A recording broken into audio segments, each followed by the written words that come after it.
Because of the many lumps and bumps on the face, it can be quite challenging to shade them. So in this video, I'll be discussing some common facial shadings and how to apply them on various facial structures. For this, we're going to do it in cell shading. You know, the ones you usually see in anime and such. I will keep things simple so as not to overwhelm anyone who is starting out. I'll be using Clip Studio for this demonstration, but you can use any software, or heck, you can even apply this in traditional drawings if you like. We're not going to discuss color here as we'll be focusing on the shading, so I'll just be using white and grays for this demo. When you're just starting out in drawing, my suggestion would be just to keep the shading simple. Some like to go for a super realistic shading on their first try but end up overshading the face, thus make it look older unintentionally. That happened to me before. Instead, we're going to focus on areas where shadows usually fall when you cast a light up front and slightly above the character. These areas are in the corner of the eye right here. When we look at the skull and add an eyeball on the sockets, it's this part here. Next is at the bottom of the nose. When we draw the nose, we usually draw a corner like this, so this part usually gets shaded. Some like to shade the sides of the nose as well, but if you're doing cell shading, this actually looks a bit overbearing. It might work if you're working with a more painterly style, but for this, just a shading at the bottom of the nose will do just fine. Depending on your style, you can also add a shading at the top part of the lip. When we look at the lips on the side, you can see this bit is facing downwards, so the light doesn't shine on it that much. Then we're going to add a shading underneath the lower lip. If you feel your face, there's a bit of a sunken part underneath the lip just before the chin. Now, if your character has prominent cheekbones like this sample here, we can add a bit of a shading just at the bottom of the cheekbones. Be careful not to put too much shading on this part because it might make your character look sickly. For the elderly, we can add a bit more shading to depict the wrinkles and such. If I don't have any lighting in mind for the illustration, this is what I'll go for. It's simple and it doesn't look overbearing. For your reference, I have created this shading on 3 different angles. The next facial shading we're going to discuss is apparently being used in classical paintings. It's called the Rembrandt Lighting. According to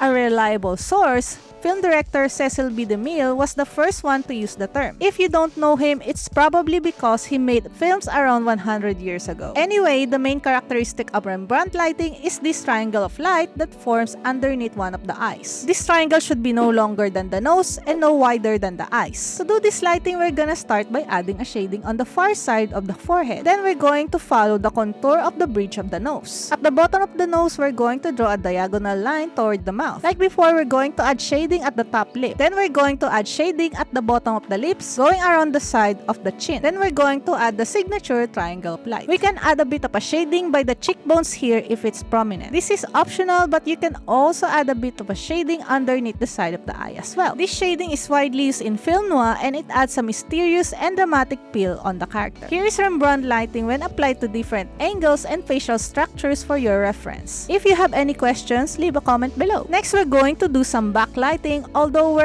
aren't exactly putting the light behind the character because that will only form a silhouette. Instead, imagine positioning the light a bit to the side of the character. For this, we're not going to add the shading on the side of the face, rather we're gonna do the reverse. Meaning we're gonna fill the face with the shading color first and then add the light parts. Now, if you watch my video about the Loomis head, you'd remember that we have divided the face into 3 segments, the front plane and the side planes. By the way, if you haven't seen it or need a refresher, click the eye icon on the corner of the screen. So what we're gonna do here is add the lighting on the side planes like so. Take note that if the character has prominent cheekbones, we're gonna factor that in as well. We're also going to add some lighting on the protrusion of the nose. To add more dimensions to the face, what we can do is introduce a darker color than our shading and then shade the corner of the eyes, bottom of the nose, top lip, and underneath the bottom lip, just like how we did the first type of shading earlier. This is what it looks like on different angles and different face structures. Feel free to pause the video and take a screenshot. Now, if you like to add some spookiness to your character, position the light at the bottom of the face. So if we look at our faces in 3/4 view, you can see that there's a curved part along the cheek area. Now, this curve that is facing slightly upward will not be shined by light. This part of the cheek forms a triangle like this. So to guide our shading, we're going to draw where it's supposed to fall like this. Usually, the part above our eyes will be shaded. However, since the source of light is at the bottom of the face, this will be lit. In addition to that, this sunken bit between the eyes above the bridge of the nose will also be lit. The entire forehead will be shaded. We're going to add a bit of lighting underneath the eyes since our eyes are actually spherical. Add shading onto the eyes accordingly. The bridge of the nose will also be shaded because it's facing away from the light. The bottom of the nose will stay lit, however. If we feel this area underneath the nose, it is actually bulging a bit, so we're going to add shading here as well. The top of the lip will stay lit, but instead the bottom lip will be shaded. However, we're going to leave a bit at the bottom lit as well. As we have established earlier, this bit underneath the mouth, just above the chin, is sunken a bit, so we're still going to add shading there. To make the bottom lighting more spooky, use a really dark color for the shading. This is called high contrast shading. This is what it looks like on different angles and different face structures. Using different lighting can help bring different moods and emotions to your artwork. Don't forget to keep experimenting so that you can figure out what will work in different circumstances. Combine this with effective facial expressions and you can make your illustrations really strong. If you like to learn some tips and tricks about drawing expressions, this video right here can absolutely help you.